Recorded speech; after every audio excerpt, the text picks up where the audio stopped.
We got my boy Jo Jo Capone in the house. Salute, I'm here. Of course, in this day and time, like I told him, anything from this point forward, everything we do, it got to be $1 attachment. Ready for this episode of Gangsters Chronicles? When the test come, if you ain't ready for that test, point B, you can talk all the shit you want. But as soon as that cat, a real cat, get at your ass, you ain't ready for it. Right. You gonna fold. Yeah, like I said,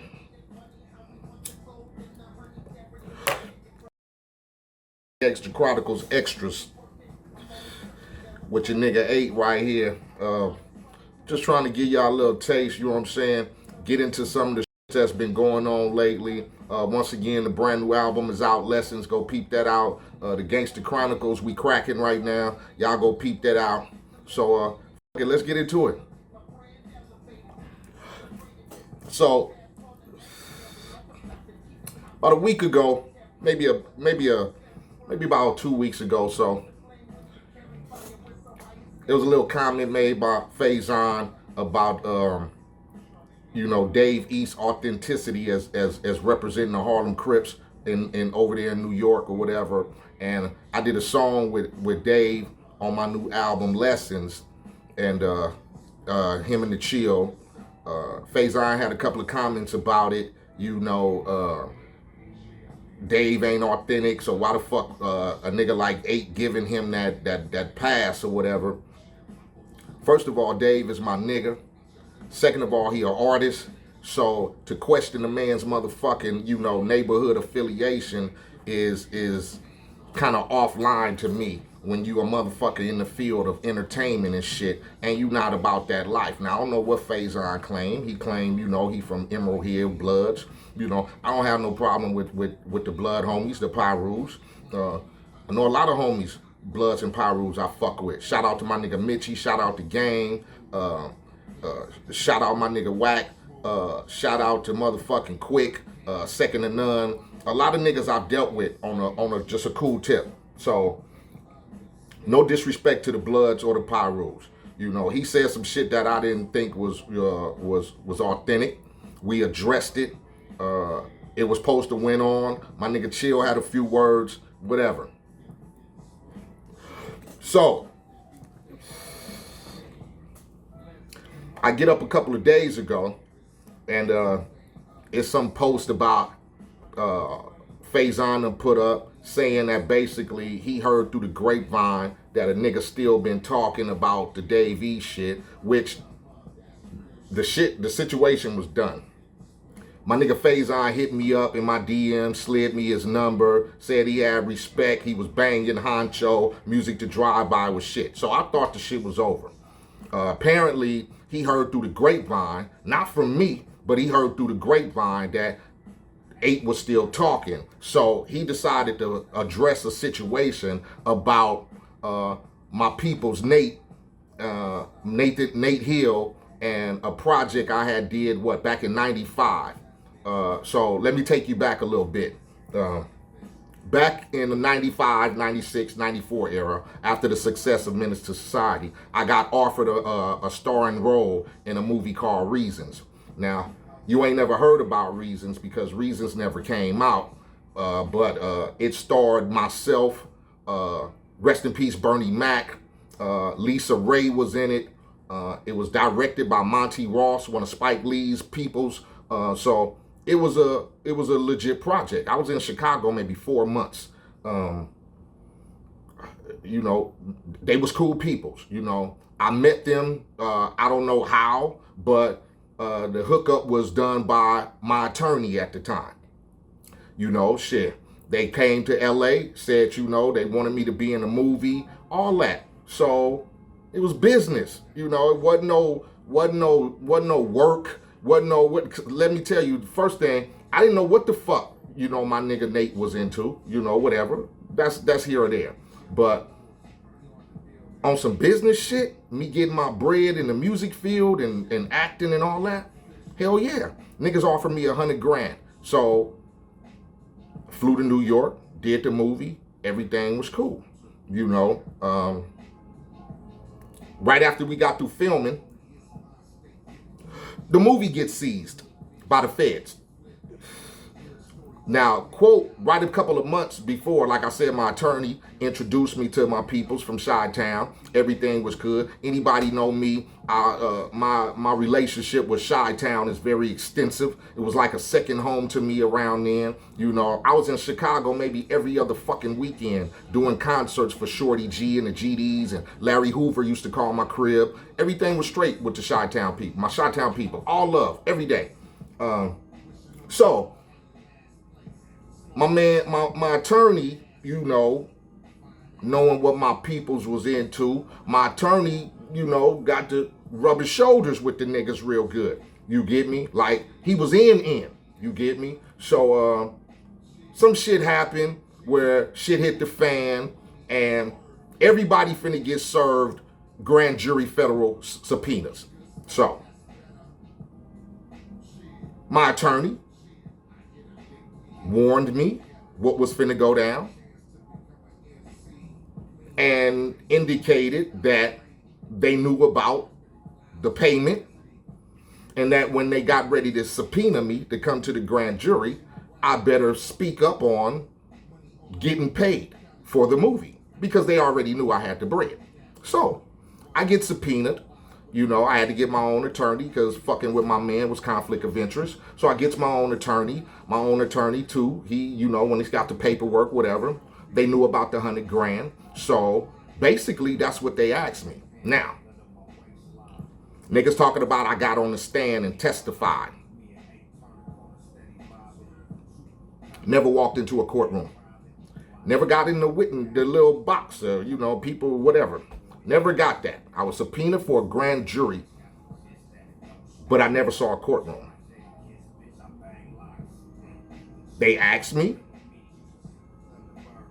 did I act in this movie? Yep. They asked me, did you get paid $100,000? Yep. They asked me, do you usually make money like that? Cash, so to speak. You get me? I said, yeah, definitely. I go on tour every fucking month and I can pull in cash. You know, that's how we get paid. You know, I don't know how other niggas get paid, but I takes my bread up front. I mean, I takes my bread cash. Fuck that. So that was it.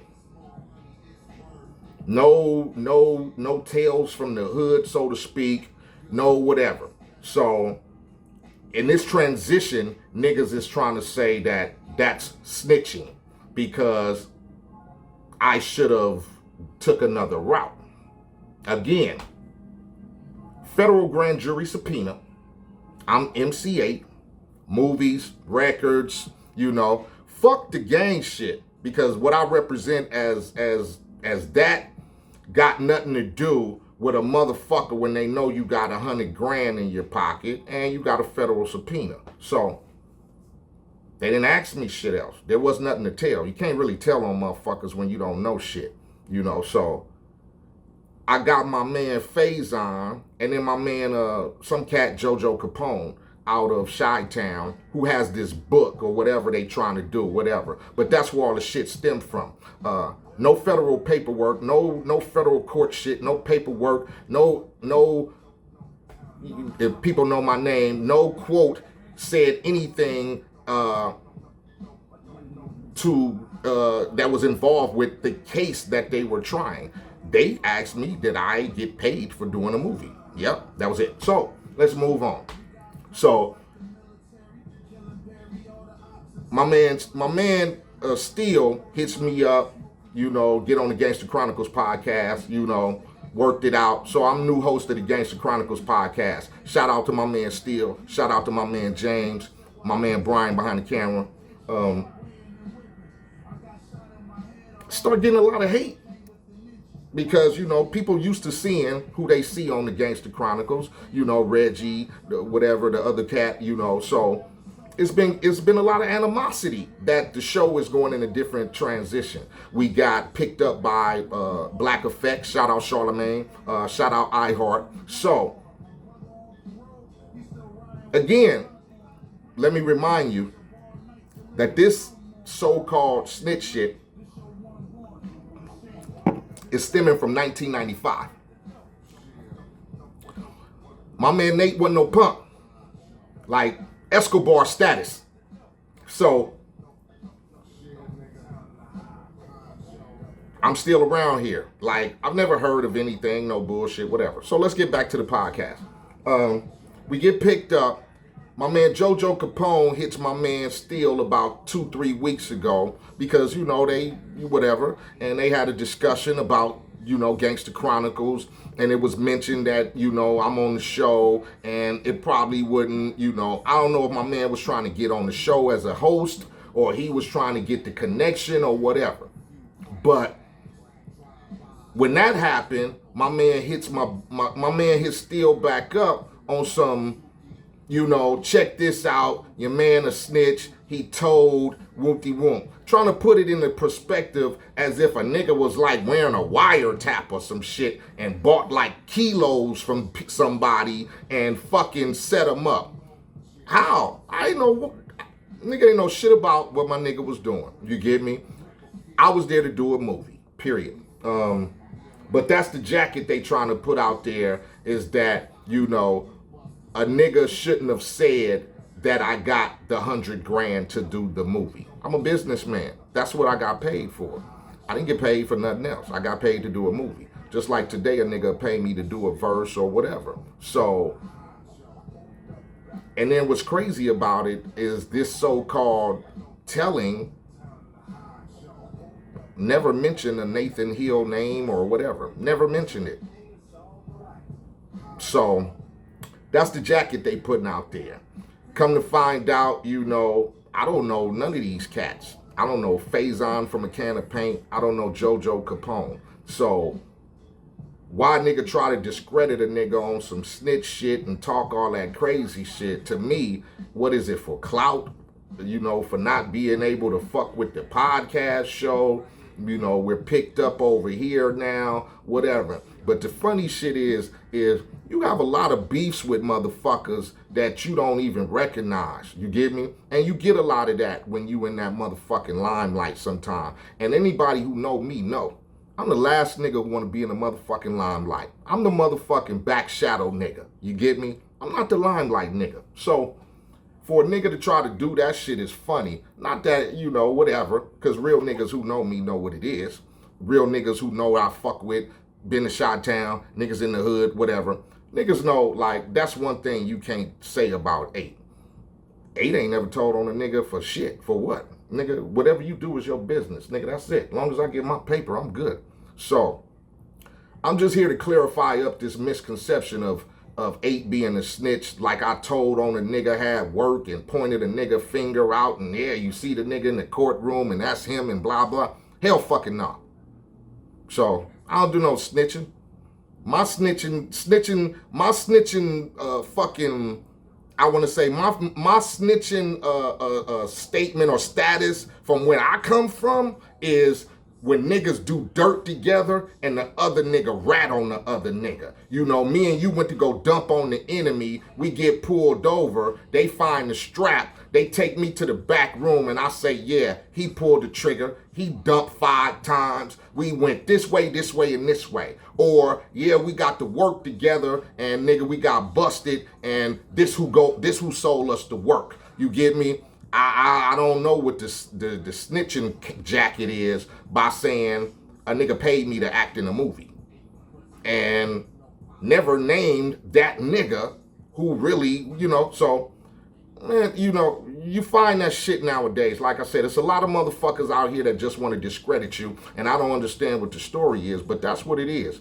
And any motherfucker got a problem or issue with it or want to address it, you know what I'm saying? Holla at me. I'm one nigga who don't run away from a fucking conversation. That's why we here at the Gangsta Chronicles, you feel me?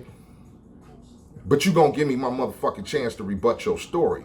Like, you know what I'm saying? I'm hitting these niggas up and they want to keep commenting to each other, but nobody want to holler at me. That's what I think is some real bitch shit right there. Because if we some grown black men, motherfucker, holler at me and let me know what the issue is before we got to go to some other dumb shit. You feel me? And then maybe we can come to an understanding. But niggas running to the internet, like social media make supposedly real niggas turn into fucking clout chasers. You get me? If you're a real nigga, just be a real nigga. Fuck it. Be happy with being a real nigga. Because some motherfuckers respect that. You feel me? Jill. And also, go get that motherfucking new album, Lessons, out right now. Gangsta Chronicles, Jill. Every time one person get their foot in the door, they move. So that means you got to start all over again. So throughout my life now, I just been hitting the reset button every time.